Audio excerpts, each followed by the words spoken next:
and I'm doing my speech on cell phone radiation. Over 96% of the world's population is unknowingly being exposed to a type of radiation on a daily basis that causes cancer, malignant brain tumors, and permanent genetic mutations. That is approximately 321 million Americans. Does anyone have any idea as to the source of this deadly energy? No. Well, it's this. Cell phones. Cell phones are something we have all become dependent on to some extent. They make our lives easier as well as give us a sense of security. Most of us have enjoyed the convenience of texting friends and family or using a banking app to check our debit card balance before making a purchase. What about you? Think about the possibility of your car getting a flat tire on the highway at night. What would you do without a cell phone to call for help? Today I would like to share some astonishing research findings and information that has been blatantly suppressed by mainstream media and cell phone providers. The information you hear today may cause you to question whether the services offered by cell phone carriers, whom American consumers are paying in excess of $393 billion annually for, is actually worth the horrific damage that is caused by exposure to the electromagnetic fields emitted by cell phones. Mobile phones are basically an advanced form of radio receiver. They emit radio frequency electromagnetic fields called non-ionizing radiation. Cell phone manufacturers and government agencies continue to claim that non-ionizing radiation is safe, but their conclusions are mainly based upon research funded by the cell phone industry, which supports their profit margins. However, independent research by leading international scientists have proven to the contrary.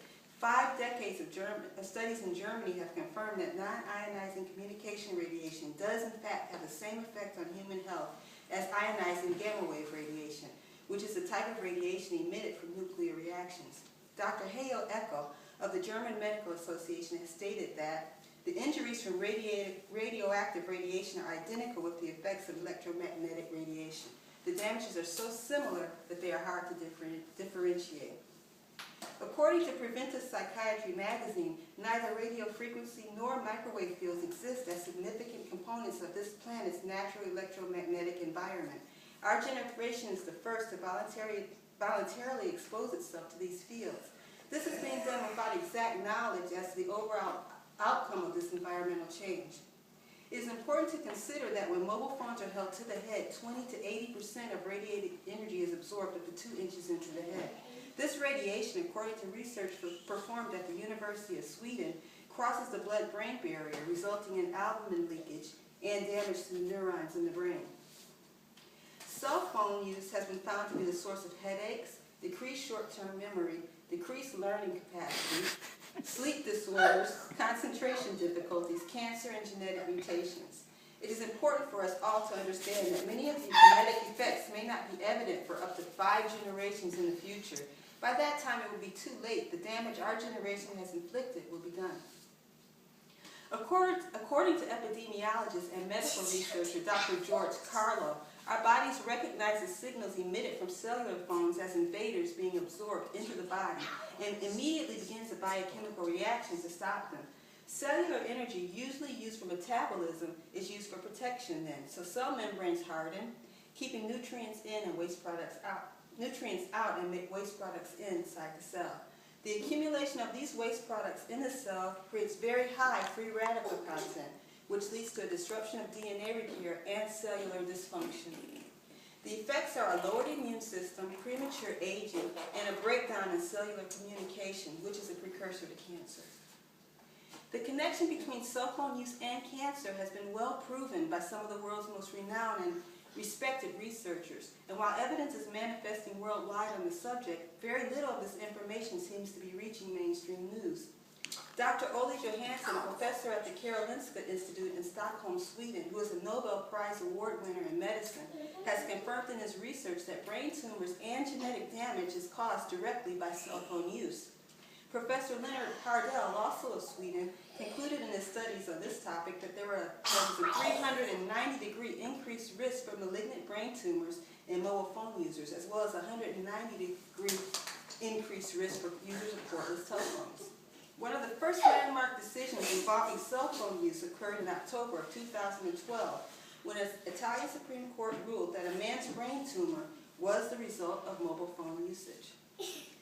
In May of 2012, the World Health Organization concluded that cell phones may increase the risk of certain types of cancer and advised people to reduce their exposure. Their report classified cell phones as possibly carcinogenic, despite research that has proved it is indeed a source of cancer.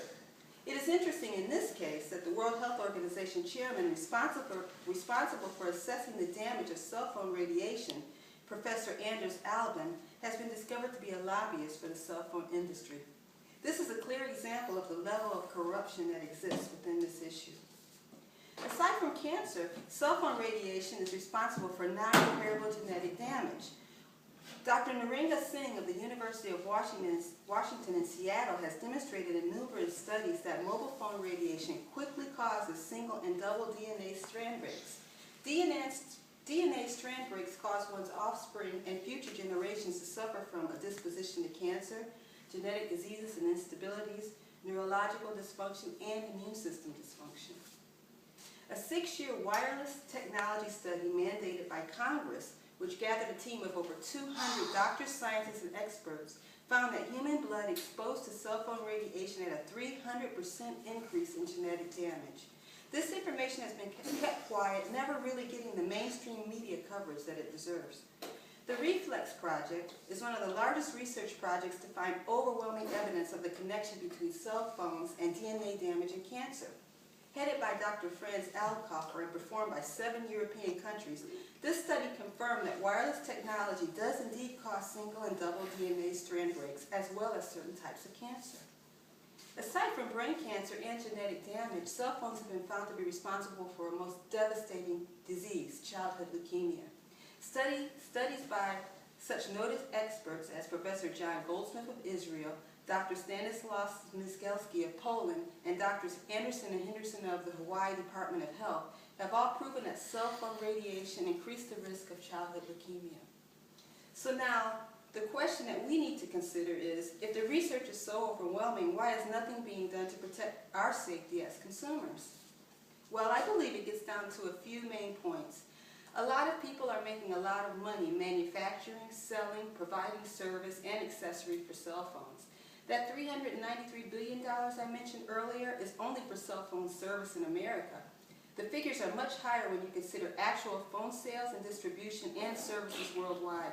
It appears as if the money being made is more important to these companies than the health of their customers. Also, cell phone carriers provide a great service to law enforcement and government agencies.